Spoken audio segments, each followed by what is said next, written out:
vamos a adentrarnos en una de las historias más fascinantes de la Biblia, la vida del apóstol Pablo. Su camino de ser un feroz perseguidor de los cristianos a convertirse en el más grande apóstol del cristianismo es un testimonio de transformación, fe y el poder de Dios. Esta es la historia de Saulo de Tarso, un hombre cuya vida fue cambiada radicalmente por un encuentro con Jesús. Para entender la historia de Saulo, primero debemos viajar a Tarso, su ciudad natal. Ubicada en la región de Cilicia, Tarso no era un pueblo cualquiera. Era un importante centro cultural y académico del Imperio Romano. Era conocida por su ambiente cosmopolita, un lugar donde convergían filosofías griegas, leyes romanas y tradiciones orientales.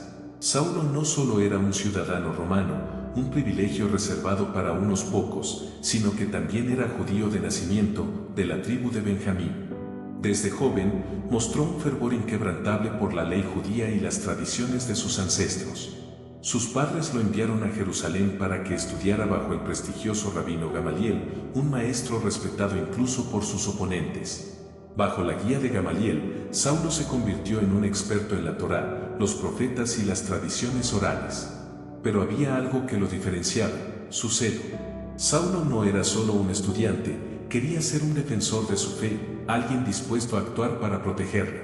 Cuando el movimiento cristiano comenzó a extenderse, proclamando a Jesús como el Mesías, Saulo lo vio como una amenaza directa a la pureza de la ley. Para él, estos seguidores de El Camino estaban distorsionando la fe de sus antepasados, y estaba decidido a detenerlos. El primer enfrentamiento significativo de Saulo con los cristianos fue durante la lapidación de Esteban, uno de los líderes más destacados de la nueva fe. Aunque no lanzó las piedras, Saulo estaba allí, aprobando el acto y dando su consentimiento.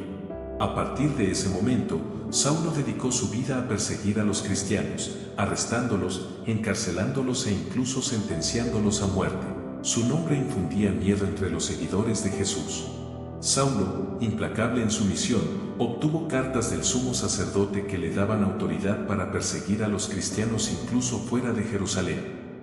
Con esta autorización, partió hacia Damasco, una ciudad con una floreciente comunidad cristiana. En el camino, Saulo no podía imaginar que este viaje cambiaría su vida para siempre. Estaba convencido de que su causa era justa, pero algo comenzaba a inquietarlo.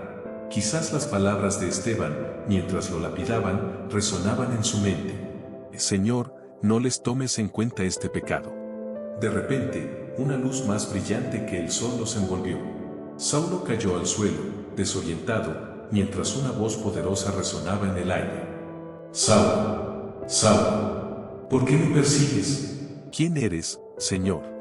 Yo soy Jesús, a quien tú persigues. Pero levántate y entra en la ciudad. Allí se te dirá lo que debes hacer. Cuando Saulo abrió los ojos, se dio cuenta de que estaba completamente ciego. Sus compañeros lo guiaron hasta Damasco, donde pasó 3 días sin comer ni beber, sumido en una profunda reflexión. Ananías. Aquí estoy, Señor. Levántate y ve a la casa de Judas en la calle derecha. Busca a Saulo de Tarso. Él está orando. Señor, he oído de este hombre. Ha hecho mucho daño a tus santos en Jerusalén. ¿Cómo puedo acercarme a él? Ve, porque él es mi instrumento escogido para llevar mi nombre a los gentiles, a los reyes y al pueblo de Israel. Ananías entra en la casa donde Saulo está sentado, débil y ciego, y le dice: Hermano Saulo, el Señor Jesús, que se te apareció en el camino, me ha enviado para que recuperes la vista y seas lleno del Espíritu Santo. En ese instante, algo como escamas cae de los ojos de Saulo, quien comienza a llorar mientras recupera la vista. Fue bautizado de inmediato, y su corazón ardía con una nueva misión. Después de recuperar la vista y ser bautizado, Saulo pasó varios días en Damasco. Durante este tiempo, algo dentro de él comenzó a cambiar profundamente. Ya no era el mismo hombre. Las palabras de Jesús resonaban en su mente, y todo lo que creía saber sobre la fe ahora tenía un nuevo significado. En el silencio de esos días, Saulo reflexionó sobre las Escrituras. Lo que antes veía como reglas rígidas ahora le revelaban un propósito mayor. Todas apuntaban a Jesús, el Mesías prometido.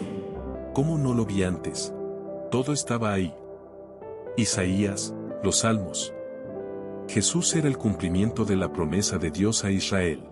Transformado por su encuentro con Jesús, Saulo comenzó a predicar de inmediato en las sinagogas de Damasco, proclamando que Jesús era el Hijo de Dios. Esto desconcertó a muchos, especialmente a los judíos que lo conocían como perseguidor de cristianos. ¿Cómo podía ser posible que este hombre, conocido por perseguir a los seguidores de Jesús, ahora estuviera predicando a su favor? La incredulidad era palpable. Pronto, su fervor por predicar a Jesús provocó oposición. Algunos líderes religiosos comenzaron a planear su muerte. Al enterarse de los planes para matarlo, Saulo tuvo que huir de Damasco de forma clandestina. Sus nuevos hermanos en la fe lo ayudaron a escapar. A pesar del peligro, Saulo estaba decidido a continuar su misión. Sabía que su vida ya no le pertenecía, ahora vivía para proclamar el Evangelio. Después de su huida, Saulo pasó un tiempo en Arabia. Aunque los detalles de este periodo son escasos, muchos creen que fue un tiempo de profunda comunión con Dios, donde Saulo se preparó espiritualmente para su misión. Regresó a Damasco con un entendimiento aún más firme de su llamado. Cuando regresó a Jerusalén, intentó unirse a los discípulos, pero su pasado como perseguidor todavía generaba miedo y desconfianza. Fue Bernabé, un discípulo reconocido por su fe y generosidad, quien intercedió por Saulo, convenciendo a los demás de que su conversión era genuina. Pablo, anteriormente conocido como Saulo, no solo se transformó en un ferviente predicador, sino también en uno de los misioneros más incansables de la historia. Enfrentó peligros, persecuciones y desafíos para llevar el mensaje de Jesús a las regiones más remotas del Imperio Romano.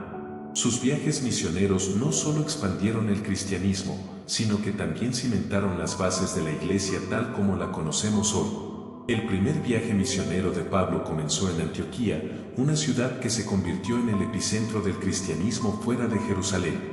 Acompañado por Bernabé y Juan Marcos, Pablo emprendió una misión que lo llevaría a Chipre y varias ciudades de Asia Menor. En Chipre, comenzaron predicando en las sinagogas, pero enfrentaron su primer gran desafío. Un mago llamado Elimas intentó desviar al procónsul Sergio Paulo de la fe. Con la autoridad del Espíritu Santo, Pablo reprendió a Elimas, dejándolo temporalmente ciego, y el procónsul se convirtió al cristianismo. En Asia Menor, Pablo y Bernabé visitaron ciudades como Perge, Iconio y Listra. Aunque algunos abrazaron el mensaje, otros lo rechazaron violentamente. En Listra, Pablo fue apedreado y dado por muerto, pero milagrosamente sobrevivió y continuó predicando. El segundo viaje misionero marcó un nuevo capítulo en el ministerio de Pablo. Esta vez, acompañado por Silas y más tarde por Timoteo y Lucas, Pablo cruzó las fronteras hacia Europa, llevando el Evangelio a Grecia. En Filipos, Pablo enfrentó persecución. Fue arrestado junto a Silas tras liberar a una esclava poseída por un espíritu de adivinación. Pero en medio de la noche, un terremoto sacudió la prisión, liberándolos milagrosamente. El carcelero, impresionado por su fe, se convirtió junto con su familia. En Atenas, Pablo enfrentó un público muy diferente, los filósofos griegos. Allí, presentó el mensaje de Jesús utilizando referencias culturales y filosóficas, como su famoso discurso sobre el Dios desconocido. En Corinto, Pablo pasó 1 año y medio estableciendo una de las iglesias más influyentes del Nuevo Testamento. Allí conoció a Priscila y Aquila, quienes se convirtieron en colaboradores cercanos en su misión. El tercer viaje misionero de Pablo se centró en fortalecer las iglesias que había fundado. Pasó 3 años en Efeso, una ciudad clave del Imperio Romano, conocida por su templo a Artemisa, una de las 7 maravillas del mundo antiguo. En Efeso, Pablo estableció un centro de enseñanza cristiana. Su predicación tuvo tanto impacto que muchos abandonaron la idolatría, quemando públicamente sus libros de magia. Esto enfureció a los artesanos que fabricaban estatuas de Artemisa, provocando un motín. Durante este viaje, Pablo escribió algunas de sus cartas más influyentes, incluyendo 1 y 2 Corintios y Romanos. Estas cartas no solo respondían a problemas específicos de las iglesias, sino que también exponían profundas enseñanzas sobre la gracia, la fe y la salvación. Pablo regresó a Jerusalén, sabiendo que enfrentaría persecución. Fue arrestado tras un motín en el templo y, como ciudadano romano, apeló su caso al emperador. Esto lo llevó a Roma, pero el viaje no estuvo exento de peligros. En el camino, el barco en el que viajaba naufragó cerca de Malta. A pesar del desastre, Pablo continuó mostrando su fe al sobrevivir a la mordedura de una serpiente venenosa y al sanar a los enfermos de la isla. Finalmente, Pablo llegó a Roma, donde pasó 2 años bajo arresto domiciliario. Incluso en esta situación, continuó predicando y llevando el Evangelio incluso a los guardias romanos. La vida de Pablo estuvo marcada por la misión, el sacrificio y la perseverancia. Su dedicación al Evangelio lo llevó a recorrer miles de kilómetros, a ser encarcelado, golpeado, apedreado y naufragar varias veces. Pero Pablo sabía que su fe eventualmente lo llevaría a un costo mayor, su propia vida. Pablo fue martirizado durante el reinado del emperador Nerón, uno de los periodos más oscuros para los cristianos. Nerón, conocido por su crueldad, utilizó a los cristianos como chivos expiatorios tras el gran incendio de Roma en el año 64 después de Cristo. Muchos fueron arrestados y ejecutados de manera brutal. Pablo, como líder prominente del cristianismo, fue un blanco fácil.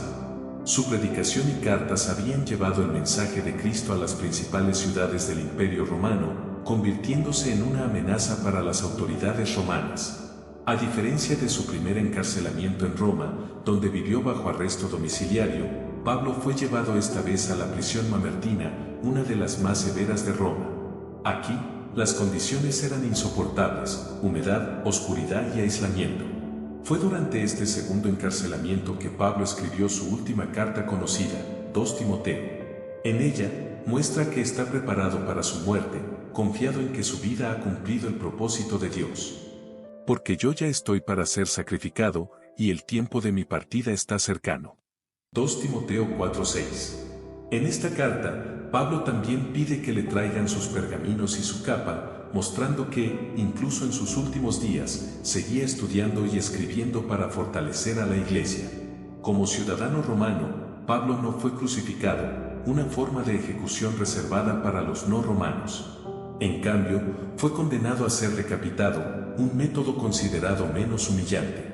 A pesar de la sentencia, Pablo enfrentó su muerte con paz, sabiendo que su sacrificio glorificaría a Cristo.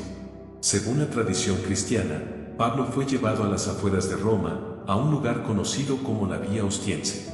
Allí, su vida terrenal llegó a su fin, pero su legado apenas comenzaba. Lejos de silenciar el mensaje de Pablo, su martirio fortaleció a la iglesia.